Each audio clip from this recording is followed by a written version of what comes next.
बिस्मिल्लाहिर्रहमानिर्रहीम। अस्सलाम वालेकुम मेंबर्स व्यूअर्स, होप सब खैर खैरियत से होंगे। आज की वीडियो में जी डिस्कस कर लेते हैं मार्केट को, क्योंकि मार्केट अगर आप देखें तो इस पूरे वीक में नेगेटिव साइड पे ज़्यादा रही। और अगर आप देखें तो जो 3000 पॉइंट की एक रैली बनी थी, उसमें से तकरीबन 1000 पॉइंट जो से हैं वो, अगर आप देखें तो इस वीक में जो से हैं वो डाउन गए हैं। तो क्या ये रैली जो सी है दोबारा बनेगी या यही डाउन ट्रेंड रहेगा? इसकी रीज़न क्या है? ये होना चाहिए था ऐसा, या एक कंटिन्यूसली जो एक रैली बननी स्टार्ट हुई थी लास्ट वीक में, प्रीवियस वीक में, वही कंटिन्यूटी जो सी थी वो रहनी चाहिए थी? तो ये थोड़ा सा डिस्कस कर लेते हैं। और सबसे ज़्यादा इम्पॉर्टेंट ये है इसमें कि इस पूरे सिनेरियो में कौन कौन से स्टॉक्स हैं जिनको हमने पिक करना है, और जो कि हमें इस देखें इस सिनेरियो में भी प्रॉफिट दे रहे हैं और प्रॉफिट में हैं स्टॉक्स जो है उनकी परफॉर्मेंस इतनी बुरी नहीं है। इंडेक्स जो है वो आपका काफ़ी डाउन जा रहा है। तो ये तमाम चीज़ें थोड़ा सा क्विकली डिस्कस कर लेते हैं। उसमें से देखें सबसे पहले तो मार्केट के वाले से, आज भी मार्केट 290 की जो सी क्लोजिंग, कल 400 से ज़्यादा माइनस गई थी मार्केट। उससे पहले भी जो सा था 200 प्लस की नेगेटिव क्लोजिंग दी थी। तो रीज़न देखें, अगर आप देखें कि जब ये रैली बननी स्टार्ट हुई उससे पहले क्या हुआ था कि आपको याद होगा 250 बेसिस पॉइंट इंक्रीज़ हुआ था। बिल्कुल सरप्राइज इंक्रीज़ था वो। बट उसी दिन अगर आप देखें तो वो, क्योंकि गवर्नमेंट चेंज जो सी थी वो हो गई, और उसमें एक जो आप हमेशा डिस्कस करते हैं, एक वेलकम रैली के, उसको बड़ा पॉजिटिव लिया मार्केट ने और बिज़नेस कम्युनिटी ने।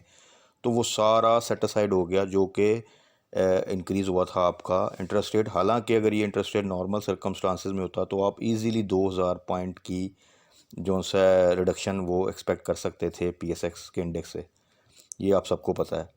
बट वो बजाय इसके कि वो चीज़ डाउन जाती, हमने 3000 पॉइंट से ज़्यादा की तकरीबन रैली देख ली। अच्छा, वो जब एक लास्ट वीकेंड की वीडियो में भी डिस्कस किया था कि मार्केट अपने आप को एडजस्ट करते हुए आगे जाएगी, बिकॉज के जो एक वो वेलकम जिसे कहते हैं रैली थी वो तो अब ख़त्म हो चुकी। अब आप देखें तो वही चीज़ें अब डेफिनेटली अब पिछली गवर्नमेंट की जो भी वो इकोनॉमिक सिचुएशन है वो डिस्कस करते हैं आके। अभी जो नए जो उनसे आपके मिनिस्टर्स हैं, वो तमाम चीज़ें जो उनसे उनके वो हाईलाइट भी की जाती हैं कि क्या क्या प्रॉब्लम्स थी, क्या क्या नंबर्स से इस वक्त, क्या आपके रिजर्व्स की कंडीशन है, क्या आपकी एक्सपोर्ट है, करंट अकाउंट डेफिसिट, ये तमाम चीज़ें। और आगे फर्दर ये कि जो इस वक्त सिचुएशन है उसमें जो सब्सिडीज़ दी हुई हैं पेट्रोल पे, उसका क्या करना है, वो कब विड्रॉ करनी है, तो ये तमाम उसका बर्डन कितना ज़्यादा है, ये चीज़ें डिस्कस। अभी आईएमएफ के साथ नेगोशिएशन है, आईएमएफ जो सा प्रेशर डाल रहा है कि ये तमाम सब्सिडीज़ जो सी हैं इनको जो सा है वो ख़त्म करें, टैक्सेस इंक्रीज़ करें, जो आपका डेवलपमेंट बजट है उसको थोड़ा सा कट करें। तो ये तमाम चीज़ें भी डिस्कस होनी हैं जो कि नेगोशिएशंस होनी है आईएमएफ के साथ। और उसमें भी अगर आप देखें तो न्यूज़ आ रही हैं कि अगर आईएमएफ इमीडिएटली आपको नेक्स्ट जो सी इंस्टॉलमेंट नहीं देता तो फिर चाइना के साथ जो सा वो कुछ फाइनेंशियल सपोर्ट जो सी है वो ली जाएगी। तो अल्टीमेटली गवर्नमेंट किसी ना किसी एंगल से वो एडजस्ट कर लेगी। बट मीनवाइल क्योंकि बहुत सी चीज़ें थीं जो कि कुछ अच्छी कंडीशन में नहीं थी, प्लस इंटरेस्ट रेट इतना ज़्यादा इंक्रीज़ हुआ था, बट वो सारी चीज़ें जो सी आप कहें तो दब गई थी। ये जो गवर्नमेंट चेंज आई और उसकी वजह से एक रैली बन गई। बट जैसे ही वो चीज़ें थोड़ी सी फिर वो जो एक सेलिब्रेशन कह लें या चेंज कह लें, वट एवर, उसके बाद वो चीज़ें तमाम अब जब नॉर्मलाइज हुई हैं तो अब वो चीज़ें अपने आप को एडजस्ट कर रही हैं। बट इसमें अगर आप देखें शेयर्स को देखें तो उसमें आपको थोड़ा सा ये फ़र्क नज़र आएगा कि उसमें कोई ऐसी सूरत हाल नहीं है जो कि पहले अगर आप देखें कि 400 पॉइंट या 300 पॉइंट भी माइनस जाती थी तो अक्सर आपके जो हाई वॉल्यूम स्टॉक हैं वो लोअर लॉक की तरफ चले जाते थे। स्पेसिफिकली जो स्टॉक्स हम डिस्कस करते हैं जिसमें डबल जी एल है, टेली है, ट्रीट है, ये अब डाउन जाते हैं डेफिनेटली। जब मार्केट प्रेशर में तो प्रेशर लेते हैं, लेकिन उस तरह नहीं, और बड़ा स्ट्रांगली अपने आप को थोड़ा सा होल्ड कर रहे हैं। तो यही चीज़ जो सी है वो टाइम होता है जबकि आप एकोमोलेट करें। और इन्हीं जो पिछली जो एक रैली बनी थी लास्ट वीक में और जो इस वीकेंड पे हमने डिटेल डिस्कशन की थी, और बार बार मैं कह रहा था कि अब टाइम आ जाता है जब एक रैली बन जाती है कि आप स्टॉप लॉस जो है ना वो लगाना स्टार्ट कर दें, ताकि इस तरह का, जिस तरह ये देखें इस दफ़ा डिप आया है या जो मार्केट डाउन साइड पर गई है, तो उसमें आप फर्दर जो है लॉस में जाने से या स्टक होने से बच जाएं और एक प्रॉफिट या पॉजिटिव नोट के ऊपर आप मार्केट से एग्ज़िट लें। और फिर उन्हीं चीज़ों को आप देखें, अगर उनमें पोटेंशियल है तो उनको दोबारा से बाय बैक कर सकें। और यही स्ट्रेटजी हमारी जो सी है वो हमेशा सक्सेसफुल रहती है, ख़ास तौर पे वोलेटाइल मार्केट में और PSX में। तो अब कल के लिए जी देखें जो भी है, सबसे पहले इम्पोर्टेंट तो जो इकोनॉमिक कंडीशन चल रही हैं वो तो अब सारा कुछ बाहर आ चुका है। उसके आगे क्या स्ट्रेटजी है गवर्नमेंट की, डेफिनेटली वो चीज़ें मैनेजेबल हैं और हो जाएंगी। दूसरा सबसे इम्पोर्टेंट ये है कि आज जलसा है लाहौर में इमरान खान का, उसका आउटकम क्या आता है, वहाँ पे क्या अनाउंसमेंट आती हैं, वो एक फर्दर बताएगा कि पॉलिटिकल साइड पे आगे जाके क्या अनसर्टेनिटी आने वाली है या थोड़ी चीज़ें स्टेबल हो सकती हैं।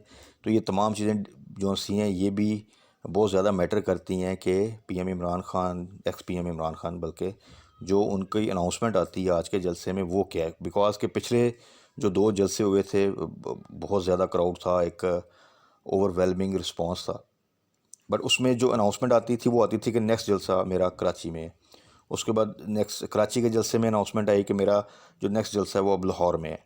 अब लाहौर के बाद आगे कोई ऐसा प्लान नहीं है जो कि पहले से बताया गया हो। तो इसमें कोई नई अनाउंसमेंट, कोई अगर लॉन्ग मार्च की या धरने की अनाउंसमेंट आती है, कोई डेट इस तरह की कोई डेडलाइन दी जाती है, तो वो फिर आगे फर्दर पॉलिटिकल अनसर्टेनिटी जो सी है वो क्रिएट करेगी। और वो चीज़ें फिर मार्केट को किस तरह हर्ट करती हैं, कितना प्रेशराइज करती हैं, वो हम चीज़ें देखनी पड़ेंगी। उसके अकॉर्डिंगली अपनी स्ट्रेटजी को जो है वो बनाना पड़ेगा, ताकि हम उस सिनेरियो में किस किस्म की ट्रेड, कौन से स्टॉक्स में जाके कुछ थोड़ा बहुत प्रॉफिट अपना गेन करते जाएं।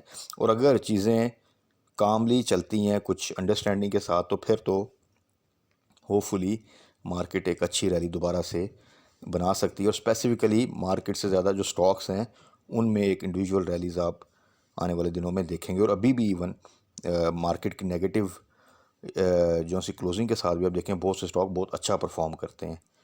तो इसी तरह आज थोड़ा सा डिस्कस कर लेते हैं कुछ स्टॉक्स को जिनको रिसेंटली हमने स्टॉप लॉस जिनके हिट हुए और हमने बायबैक का कहा था, उनमें क्या पोजीशन है वो थोड़ा सा डिस्कस कर लेते हैं। प्लस रिफाइनरी सेक्टर को, बिकॉज के रिफाइनरी सेक्टर के मेजर ज़्यादा रिज़ल्ट आ जाए हैं और बहुत अच्छे रिज़ल्ट आए स्टॉक्स के कंपनीज़ के कुछ के, तो उनमें क्या पोटेंशियल है, क्या स्टिल वो इन प्राइसेस पे हैं कि जहाँ पे एंट्री लेनी बनती है, ये थोड़ा सा डिस्कस कर लेते हैं। तो सबसे पहले तो आ जाएं जी कुछ स्टॉक्स की तरफ। उसमें जी पाक डाटाकॉम, इसकी बोर्ड मीटिंग भी कल बोर्ड मीटिंग है इसकी आई थिंक, और इसको लेकिन हमने टारगेट किया हुआ है नेक्स्ट जून रिज़ल्ट के लिए, और हमने 47 बिलो पे एंट्री ली थी। अगर आप देखें तो 56 को अब रिसेंटली टच किया और अभी भी 52 से प्लस पे जो है इसने क्लोजिंग दी है। तो इसमें देखें अगर रिज़ल्ट बहुत आउटस्टैंडिंग होगा तो फर्दर ये पॉजिटिव साइड पे जाएगा, थोड़ा सा नॉर्मल रिज़ल्ट होगा तो थोड़ा सा प्रेशर लेगा। बट इसमें जो हमारा टारगेट है वो एटलीस्ट 70 to 80 के दरमियान हमने प्रॉफिट टेकिंग का रखा हुआ है, और वो भी टारगेट किया हमने जून क्लोजिंग तक तो इसकी होल्डिंग करें। तो इसमें पोटेंशियल है, अगर इसका ये रिज़ल्ट भी अच्छा आता है तो आप जून क्लोजिंग तक देख सकते हैं कि शायद ये 80 भी क्रॉस करे। तो इसमें लेकिन अगर आप सेफ साइड पे मज़ीद खेलना चाहते हैं तो उसमें 50 का स्टॉप लॉस रख के इसकी होल्डिंग रखें, और अगर ये अपसाइड पे जाता है तो फिर हम स्टॉप लॉस इसका इंक्रीज़ करते जाएंगे या होल्डिंग रखेंगे। और अगर किसी वजह से ये प्रेशर में आता है फॉर द टाइम बीइंग, तो 50 पे भी अगर आप देखें तो हमें जो हमारी बाइंग प्राइस थी उसमें से 3-4 रुपये का गेन पे हम एग्ज़िट लेंगे, और नीचे दोबारा इसको फिर बाय करना है, हम फिर अगेन इसको 47-48 के करीब बाय कर लेंगे। ये सारा डिपेंड करता है कल की इसके रिज़ल्ट के ऊपर। चांसेस नहीं है कि रिज़ल्ट अच्छा आएगा और ये फर्दर अच्छा परफॉर्म करेगा, but for the safer side 50 का स्टॉप लॉस रखें और इसकी होल्डिंग करें। उसके बाद आ जाते हैं जी डबल जी एल आज नेगेटिव मार्केट में भी, और काफ़ी ज़्यादा कल भी अगर आप देखें तो 400 पॉइंट माइनस ही, तो डबल जी एल ने बेहतर परफॉर्म किया। और हमने 20 का इसका स्टॉप लॉस लगाया था, वहाँ पे स्टॉप लॉस हिट हुआ और तब इसने 19 समथिंग पे क्लोजिंग दी थी, और मैंने यही कहा था कि फर्दर डिप पे इसको बाय बैक करना है। और अगर आप देख लें तो 18 और 19 के दरमियान जिन्होंने बाय बैक किया वहाँ से फिर इसने जो सा अपने आप को पुल बैक किया है और 19 प्लस पे क्लोजिंग दे रहा है अब, और इस नेगेटिव मार्केट में भी अच्छा स्ट्रांगली होल्ड कर रहा है। तो इसमें भी अगेन जी डबल जी एल होल्ड करें इंशाल्लाह ताला। आने वाले दिनों में मार्केट जब स्टेबलाइज होगी तो ये दोबारा से 20 क्रॉस करके फिर 25 की तरफ जाएगा, और अगर चीज़ें स्टेबल रहीं तो फिर इंशाल्लाह ताला ये फर्दर भी इसमें पोटेंशियल है कि आगे जाए। अदरवाइज़ उसी रेंज बाउंड में फिर इसकी हम दोबारा से स्टॉप लॉस कहाँ पे लगाना है और कौन सी शॉर्ट ट्रेड में कितना हमने प्रॉफिट गेन करना है, ये हम वीकेंड की वीडियो में भी डिस्कस कर लेंगे। तो अभी जिन्होंने बायबैक किया है डबल जी एल, इंशाल्लाह ताला वो दोबारा एक अच्छी ट्रेड के साथ उन्होंने एग्ज़िट लिया। जो हमने एवरेज किया था 14 बिलो, आपने 20 प्लस पे देखें उसका एग्ज़िट लिया। जिन्होंने प्रॉफिट टेकिंग की या जिनका स्टॉप लॉस भी हिट हुआ तो एक अच्छा गेन मिला, और अब उसको हमने दोबारा बाय बैक किया बिलो 19। तो अभी भी ये माशाल्लाह देख लें तो 19 अबव की क्लोजिंग है, और आने वाले दिनों में इंशाल्लाह ताला ये बेहतर परफॉर्म करेगा। उसके बाद आ जाए जी हम अगेन, आप देखें कि इस पूरे नेगेटिव वीक में भी इसने बड़ा स्ट्रांगली अपने आप को होल्ड किया, और उसमें अगर आप देखें तो इसका भी था 7 का इसका स्टॉप लॉस है, 6 to 6.5 के दरमियान बाय बैक किया था हमने, और अभी ये माशाल्लाह देख लें 7.7 से ऊपर जो सा ट्रेड कर रहा है। तो इसका भी यही है, इंशाल्लाह ताला आने वाले दिनों में 8 को क्रॉस करेगा, और जब 8 को क्रॉस करके सस्टेन कर गया तो फिर टुवर्ड्स 10 इंशाल्लाह ताला ये मूव करेगा। तो इसका भी स्टॉप लॉस 7 पे रखें और उसको होल्ड करें, तो इससे भी अच्छा रिजल्ट एक्सपेक्टेड है। इसकी भी बोर्ड मीटिंग जो सी अनाउंसमेंट हो चुकी है आई थिंक, और आई थिंक 25 को शायद इसकी बोर्ड मीटिंग है, 26 को। तो ये भी फर्दर आपको एक अच्छा गेन दे के जा सकता है छोटे स्टॉक्स में। It's a very good stock. उसके बाद आ जाते हैं जी, थोड़ा सा रिफाइनरी सेक्टर को डिस्कस कर लेते हैं। कुछ रिफाइनरी सेक्टर के स्टॉक्स जिनके आज कुछ के रिज़ल्ट आए हैं, और कुछ स्टॉक जो सा एक सिनर्जी जो हमने पहले भी उसको बाय किया था तकरीबन 5 to 5.5 के दरमियान, तो उसमें क्या स्ट्रेटजी करनी है उसको थोड़ा सा डिस्कस कर लेते हैं। इसमें सबसे पहले तो देखें, आज अगर रिज़ल्ट आप देखें तो अटक रिफाइनरी का रिज़ल्ट आया, उसके बाद नेशनल रिफाइनरी का रिज़ल्ट आया, उसके बाद पीआरएल का पाकिस्तान रिफाइनरी का रिज़ल्ट आया। अटक और पीआरएल का बहुत आउटस्टैंडिंग रिज़ल्ट आया। नेशनल रिफाइनरी का एक क्वार्टर थोड़ा सा, वैसे तो रिज़ल्ट अच्छा था लेकिन क्वार्टर में थोड़ा सा आप कह लें कि वो नॉर्मल सा रिज़ल्ट था। थोड़ा सा प्रेशर रहा इस क्वार्टर में। तो अटक रिफाइनरी अगर आप देखें तो इसने एकदम परफॉर्म किया, जब जैसे रिज़ल्ट अनाउंसमेंट हुई, और ये तकरीबन 153 के पास, और वहाँ से सीधा ये फिर 160 प्लस करके 164 को इसने टच किया। इस तरह पीआरएल अगर आप देखें तो वो कैप की तरफ चला गया।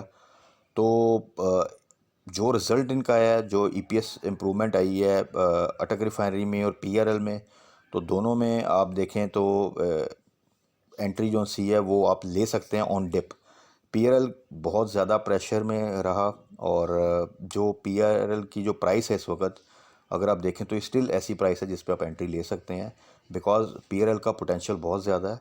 और क्योंकि ये पिछले काफ़ी अरसे से एक रिफाइनरी पॉलिसी की वजह से तमाम शेयर्स, और ख़ास तौर पे पीआरएल प्लस इसके जो प्रॉफिटेबिलिटी वो काफ़ी रिड्यूस हुई थी, जिसकी वजह से काफ़ी प्रेशर में रहा। अदरवाइज़ पीआरएल जो है एक ऐसा स्टॉक है जो आपको तमाम लोगों को याद होगा कि राइट्स वगैरह देने से पहले ये बड़े अच्छे रेट्स पे ट्रेड करता होता था। तो अभी भी इसमें पोटेंशियल है, और जो इसका अब रिज़ल्ट इंप्रूवमेंट आई है तो उसमें नेक्स्ट रिज़ल्ट से पहले आप इसमें एक अच्छा पॉजिटिव साइड एक्सपेक्ट कर सकते हैं। और फर्दर जब ऐसा रिज़ल्ट आया तो नेक्स्ट रिज़ल्ट जो इनकी ईयर क्लोजिंग होगी, जून क्लोजिंग डेफिनेटली, तो उसमें मज़ीद अच्छा रिज़ल्ट की परसेप्शन के ऊपर एक अच्छी रैली एक्सपेक्ट कर सकते हैं। तो पीआरएल और अटक रिफाइनरी दोनों में आप डिप पे एंट्री ले सकते हैं।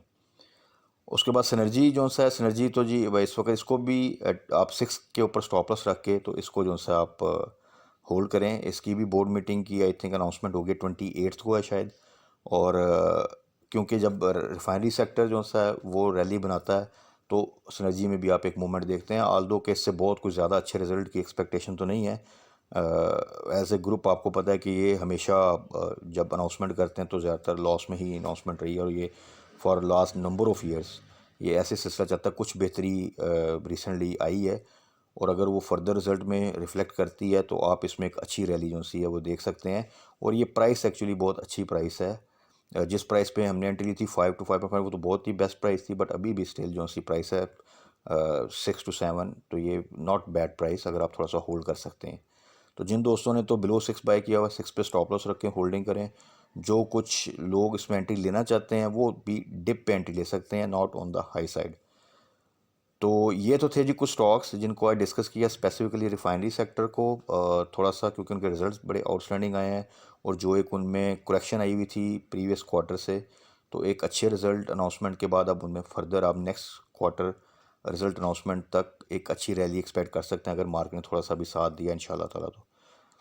तो उसके अलावा जो कुछ स्टॉक्स हमने डिस्कस किए हैं इसमें पाक डाटाकॉम, हम जीजीएल, उनका भी तमाम चीज़ें डिस्कस कर ली हैं। फर्दर वीकेंड की वीडियो में डिटेल तमाम स्टॉक्स को डिस्कस कर लेंगे कि कौन कौन से स्टॉक्स में पोटेंशियल है और बड़े अच्छे रेट्स पर हैं। कुछ साइड आइटम मज़ीद जो कि आप 3 to 4 मंथ्स टारगेट करके अगर चलें तो उसमें आप 40-50% प्रॉफिट जो है वो एक्सपेक्ट कर सकते हैं। तो ये तमाम चीज़ें हम वीकेंड की वीडियो में फर्दर डिस्कस कर लेंगे। बाकी कल के लिए शॉर्ट डे है। आज जो जलसा होता है पॉलिटिकल साइड पे इमरान खान का, उसकी आउटकम या उसमें क्या अनाउंसमेंट आती हैं वो पॉलिटिकल साइड पे थोड़ा सा इम्पेक्ट करेंगी। इकोनॉमिक साइड पे चीज़ें जो भी हैं वो अनाउंसमेंट हो चुकी कि क्या क्या प्रॉब्लम्स थी, बट उनको किस तरह टैकल करना है, वो टैकल करने की आगे जो भी प्लानिंग है वो इंशाल्लाह ताला होपफुली किसी न किसी तरह टैकल हो जाएंगी।